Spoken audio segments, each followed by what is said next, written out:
வணக்கம். நிகழ்ச்சி மூலமாக உங்களை சந்திப்பதில் பெருமகிழ்ச்சி அடைகிறேன். வாழ்க்கையில் வெற்றி பயன் நோக்கி பயணம் செய்து கொண்டிருக்கிறீர்கள். இந்த பயன்கள் நல்ல முறையில் வெற்றி பெற என் அன்பின் வாழ்த்துக்கள். நீங்கள் நல்லா இருப்பீங்க. இப்போ இருக்கிறத விட 1000 மடங்கு அதிகமாகும்படி நம்ம சேனைகள் கர்த்தர் தாமே உங்களை ஆசீர்வதித்து உயர்த்துவராக. நல்லா கவனிச்சு பாருங்கள்.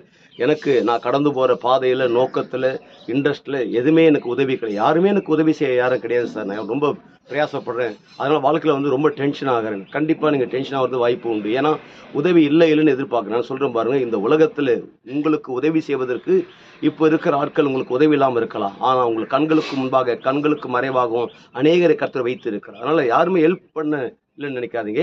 ஏன் உங்களுக்காக ஹெல்ப் பண்ணுவதற்கு இந்த உலகத்தில் ஆட்கள் இருக்கிறான்னு ஏன் அதை நம்ப மாட்டீங்க? ஏன்னா இந்த உலகத்தில் நீங்கள் பிறப்பதற்காகவே உங்களுக்காக தேவன் உங்கள் தாய் ஏற்படுத்தினார், உங்கள் தகப்பனை ஏற்படுத்தினார்.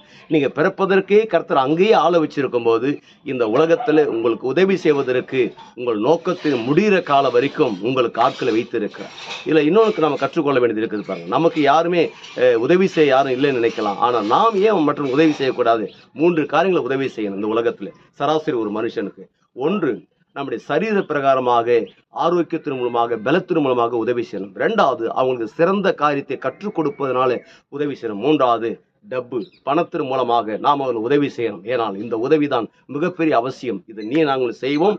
நமக்கு செய்வதற்கு ஏராளமாக இருக்கிறாங்க, ஏராளமான பேருக்கு நாம செய்வோம். அப்படி செய்யும்போது என்ன நடக்குது? நீங்கள் செய்கிற ஊழியங்கள், நீங்கள் செய்கிற பிஸ்னஸ், வியாபாரங்கள், கான்ட்ராக்டுகள், ஜாப்புகள், ஆபீஸ் நிர்வாகங்கள், எஜுகேஷன் எல்லாமே வேற லெவலில் இருக்கும் பாருங்க. அப்படி வேற லெவலுக்கும் என்ன நடக்குது? ஒட்டுமொத்த உலக நாடுகளுக்கு நம் ஆண்டவர் இயேசு கிறிஸ்து உங்களை கடன் கொடுக்கும்படியாக வைக்கிறார். நீங்கள் வற்றாத நீரூற்றை போல் இருப்பாய் என்று சொல்லி உங்களிருந்து விடைபெறுகிறேன். உங்க நண்பன் ரவி, பெரியபாளையம்.